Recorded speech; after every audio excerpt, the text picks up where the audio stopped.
In today's episode, we are going to be covering some of the facts about the Ebola 2026 outbreak, including what the virus is, where it is, and how it spreads. And symptoms and how dangerous is it and what people should do. But before we get into that, like and subscribe us on the show and help us grow.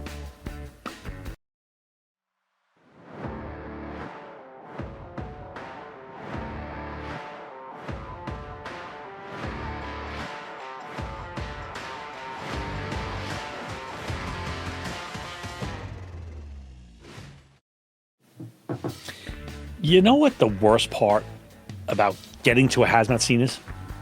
Yeah. It's when you have to put on CPC and you forget pants and your leg hairs are plucked out. Oh, yeah. That's bad, but also uncertainty. You have no idea what's in the air. Yeah, it's the assumption that it's just a chemical. That doesn't really cut it anymore. You need answers and you need them fast. And that's where the Explorer comes in. Real-time chemical ID and quantification right in the field. Yeah, that whole it's probably something bad, poof, out the window. This bad boy is going to tell you exactly what's there and exactly how much. So you can set up your safety zones like an adult and not a rookie, just guessing where to put the tape. Giving you defensible, quantitative data in seconds, which is going to make decision-making a hell of a lot easier. So, no more waiting. No more waiting around for answers, just good info. So go ahead, check them out, the Explorer, and stop guessing. Go to 908devices.com. Which brings me to that on hazmat calls, the question is never if radiation matters, it's when you're going to find it. Yeah, and half the time it actually comes and finds you first, which is why for unknowns, radiation is one of the first things that we check for. And because you're not seeing it, you're not smelling it. If you miss it, you're probably already in it. That is 100% true, which is why teams are running the Teledyne FLIR's defense identifinders. Yes, this isn't a one-size-fits tool. They got handheld rids, wearable personals, and even backpack systems. So whether you're the first guy on scene or the first one into the building, or you're building out the bigger picture plan, there's a FLIR device that's going to fit your job. And these aren't just theory tools. These are out there getting used every day by teams that actually rely on radiation team stuff to make it work. Go do your research on them. I promise you won't be disappointed. Search FLIR Identifinder. That's going to be FLIR Identifinder. Yes. And battery fires are they're starting to change how we think of fire suppression. Wait a second. I'm going to hit edit there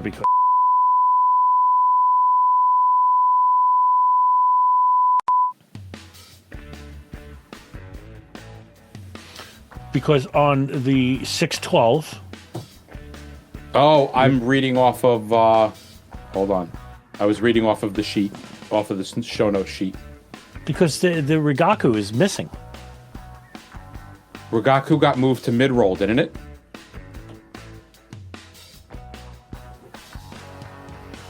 Maybe. Hold on. All right, so there's only two pre-rolls. Oh, really? I have, we're not doing fire suppression solutions? I don't see it. No, that's mid-roll. That's the first mid-roll for 612. Okay. All right, let me go. Give me a second to go and bring up the document because I was reading off of what we did last week.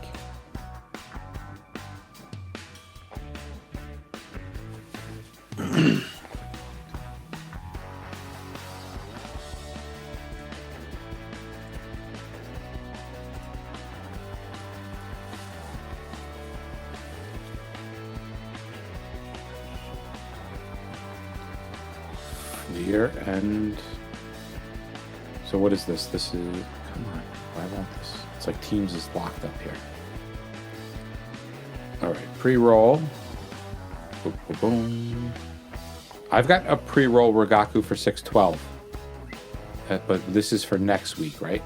It says pre-roll Rigaku, and it says this episode is brought to you by Rigaku, and that it's another line. That's it. That's not pre-roll. Maybe they bought like a 15-second read. Okay, all right, let's do it. I mean, ready? We could put it in and then we call Brian and find out that way it's done.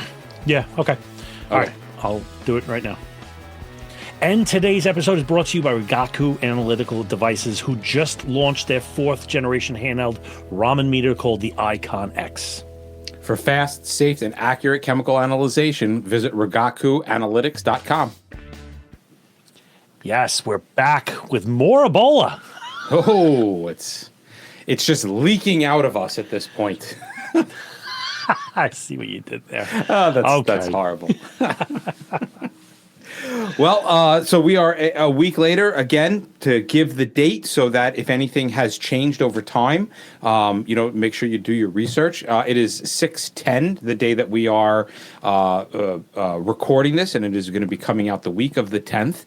And we wanted to kind of give a rundown on the Ebola. So if this is your first time hearing that we did an Ebola show, you missed last week, go catch up with last week because there was some really great information in there. And today we're going to start off by focusing on the daily life impact, which for us isn't that much, right? If you're outside of the affected area, your daily impact on your life is going to be minimal to none at best. But oh man, if you are in one of these affected communities, you're going to be looking at a disruption in healthcare, travel, schools and workplaces. You're not going to be allowed to get together in clusters. There's going to be funerals, public gathering, emergency services. International travel can definitely be jammed up if this gets any bigger. So while we're looking at this as an isolated area right now in like the Congo and in Africa, we always want to kind of look ahead and be like, all right, but what if it does get where I am? Like, how is this going to affect me if it comes to my neighborhood within the next 6 to 12 months? And one of the things that I know people are going to be like, no, it's not true. It can't. There's going to be misinformation, just like there was during COVID, right? You're going to have things like Ebola is airborne, just like COVID. And everybody exposed is instantly contagious, or bleeding is the first sign. There'll be people doing like the herbal cures and disinfectants for Ebola. You got to remember, the accurate message is this: direct contact transmission, no transmission before symptoms, early symptoms, non-specific, and supportive care will save lives. Yeah. So, and as they start to, with especially with Ebola, it's more of the practices of the people that are allowing themselves to be contaminated and to be exposed to this stuff. So, as those cultural changes happen and people start, using PPE and not touching the dead and doing the things that they're doing to contract it, we're going to start to see certain milestones being hit. So you're going to know that this is starting to wind down a little as there's a declination in new cases. And that's going to happen as with faster turnaround times on the test. There's going to be better contact tracing so that you can kind of see where it's spreading and the governments can get a hold of it. They're gonna have less unknown cases, right? So like a random kid pops up in the middle of nowhere, that's going to be eliminated, and they're going to start to be able to go, oh, that person got it from this person got it from that, which is going to help to kind of contain everything. Worsening signs that this is getting worse would be if it started spreading in urban areas, if we started seeing healthcare workers becoming infected, if unknown cases started popping up all over the place, our death toll started rising, and it spread to insecure areas where responders can't work safely. Now, as far as the first responders and the hazmat teams, what we're going to do is use contact, droplet, and splash protection. Okay, this is going to be respiratory for aerosol generating procedures, something like intubation or whatever it might be. Suspected or confirmed Ebola with vomiting, the diarrhea, the blood, the instability. We're going to be using impermeable gowns or coveralls, double gloves, boot covers, aprons as needed, full face shields, and the fit-tested N95 or higher, which we should be spun up on because of COVID.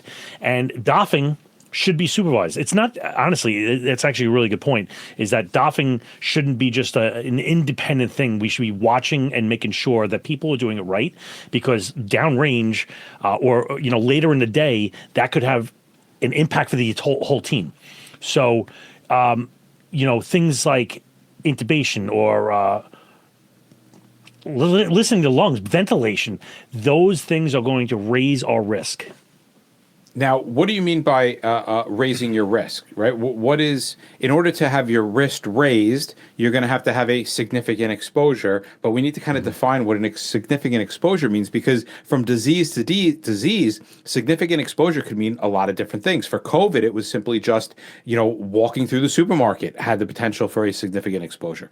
With Ebola, it's a little bit different. Significant exposure with Ebola means unprotected contact with a mucous membrane, broken skin, some kind of like a sharps injury, like you get stuck with a dirty needle, direct skin and PPE contamination with blood or bodily fluids from a confirmed case. And when we say confirmed, we mean they already have a fever. They're at the later end stages of the disease process. So the decon should be focused on the safe doffing. And we want to do specific things when it comes to that doffing, right? We want to do the proper hand hygiene washes.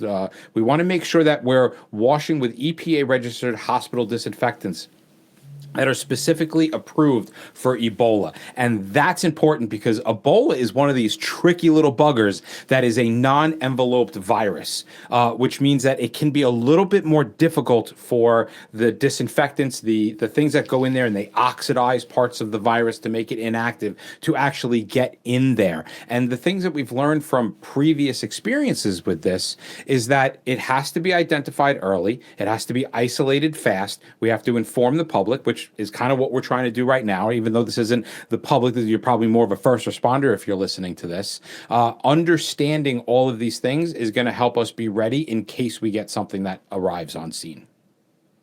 Now, let's get into like the checklist, let's say. And this is like the takeaways, right? For Ebola and for other viral hemorrhagic fevers, we're going to use like the best decon method. Which one is it? It depends on what you're decontaminating. Like if you're doing personnel and PPE, that's one type. Equipment, another type. Ambulances or vehicles. Actually human remains or even environmental services, all going to have different ways.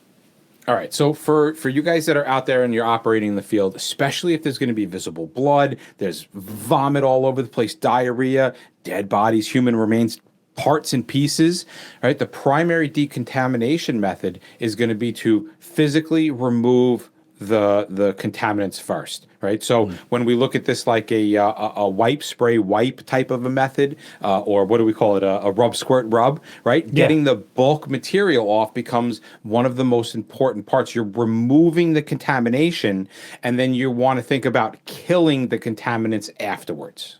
And if there's blood or vomit present, then we're going to blot or absorb the visible, what you can see, remove the gross contamination from the PPE, and then prevent that spreading from during the doffing process. Right. That's why this first part, this wipe part or blot part, is so important, because the process of absorbing and wiping is going to help to control the product. Is going to help it remove it. And that way, when we put the disinfectant, whether it's an EPA disinfectant on a person, or if it's going to be like bleach or even Dahlgren on equipment, we can concentrate the material on the residual and not the bulk. So that leads us then to the question is, well, what the hell is an EPA approved disinfectant? So after the gross contamination is removed, we want to perform a decon, we want to perform a disinfectant with something that has already been known to destroy Ebola. So, for example, a lot of agencies are going to use the 0.5 sodium hypochlorite solution, which is about, like 5,000 parts per million of available chlorine. There's also the List Q within the EPA for disinfectants, and that is for emerging viral pathogens. So if your disinfectant says it's an EPA List Q, you're kind of good to go. And you really want to stick with this idea of hospital grade disinfectant for Ebola virus, because that's going to have a tremendous amount of strength to it, and we want that strength to be able to get into that non-enveloped Ebola and really break apart and oxidize pieces of it. So if we're going to mix our bleach up, right, our sodium hypochlorite, we're going to use 0.5% for contaminated surfaces. That's not living, right? And then 0.05% for hand washing stations or some reduced limited settings where we're commonly used, because that bleach will tear you up. your skin. Oh, yeah. It is strong stuff. So, that zero makes a difference. We often, it's unfortunate in hazmat, but decon tends to be the least properly trained thing that we do. And we know this, right? You go to your hazmat class, and if you're doing the wet decon, they kind of, you touch the person with the brush, then you touch their foot to simulate, hey, I got your foot, okay, lift your foot. Like, it's not really done well. And one of the biggest lessons that was learned from the 2014 outbreak was that the process of doffing and the decon actually posed a significant risk event. Like, this isn't just like I'm just kind of doing the steps to do the steps. Like, I'm not really going to get sick. There were people that didn't decon and doff properly, and they got sick just because the doffing and the decon process weren't done properly. So let me crack open that old report and tell you why they had problems, right? There was, for hazmat teams, all right, we're talking to them, trained doffing officer is more valuable than additional disinfectant. I don't mind that. That's not a position that people think of. The doffing officer? Are you serious? Right. So what do you think? Like, when you say a doffing officer, I'm thinking, okay, there's going to be a person whose sole job is to watch the interaction between the decon technician and the person being deconned and make sure everything is done perfectly, right? That's kind of what we're getting at here. Right. But that was the initial thought, is that, like, okay, I'm going to have a officer assigned to decon. That's fair enough, and that's real. But then they're saying, like, hey, if we have one more guy supervising them post decon, getting out of suit, that would further reduce contamination. So I don't think that's a bad idea. All right, and here's the sequence. This is what they said in the report. Gross contamination reduction. Then your outer glove decon, removal of the contaminated layers. Then you do your hand hygiene and glove disinfection, take off your PPE, go to medical monitoring.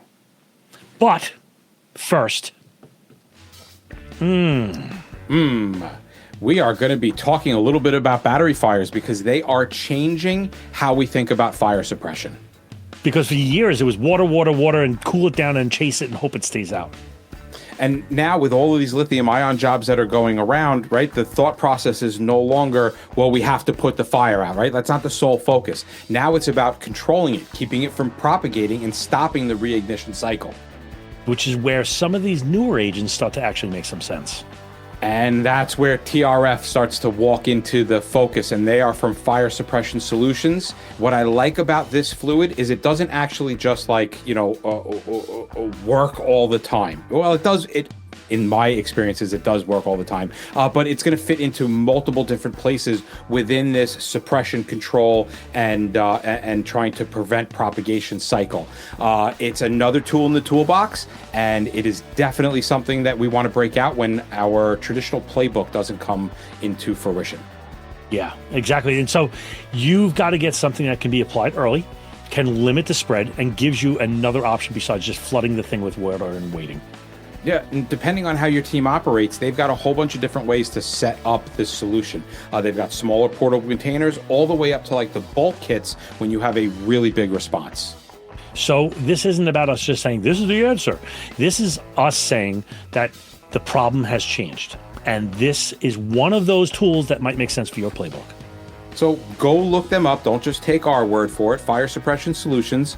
You can hit the link in the show notes and see how TRF could fit into your response model. Hey, you know what I love about the city? Pastrami for me. Honestly, I'm a fat fuck. It's pastrami. It's, e-scooter gangs. Oh, they're killing me. Oh, e-scooter. Yeah, because I got to tell you, nothing screams hazmat like a moped with a battery that's about to go nuclear. And that's where the Obexian FR saves the day. Yeah, lightweight, mobile-friendly, designed for first responders because the last thing we need is extra weight when things are heating up. And it's third-party tested to lower toxic gases below the ideal H levels. Which means it's protecting your lungs while you're putting that scooter fire out. So, if you need more, FR comes by the pallet or in certified poly drums. Which is great when your buckhole puckers and you go, oh my God, we're going to need a lot of this. Yeah, so protect your team and your lung and go to thehazmatguys.dgeo.com. That's thehazmatguys.dgeo.com. All right. Now, one of the things that we talk about a lot with Ebola, because it's how it spreads so quickly, is human remains, right? If we think about when you're most likely to get a significant exposure, it's when somebody is at the end of their life or they have already passed. And human remains represents the highest risk situation. The WHO, or the WHO, and the CDC guidance generally... Who? Is there an owl in this room? They generally emphasize minimal bodily handling, not embalming, right? They don't want anybody working on these bodies.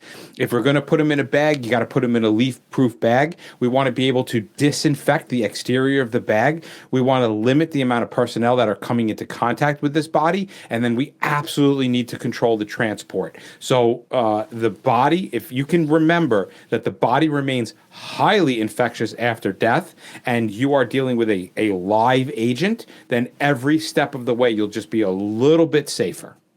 Now, our equipment, because it's not disposable, right? So we have to take care of that. For our meters, our radios, our tools, our stretchers, and stuff like that, again, remove the visible contamination, disinfect according to the manufacturer's guidance, because there is some of that stuff, and allow proper contact time. This is one of the more important things, is that we get impatient, and the juice takes time to work. So give it time, and then you're going to re-inspect it. And that contact time is usually where we fail.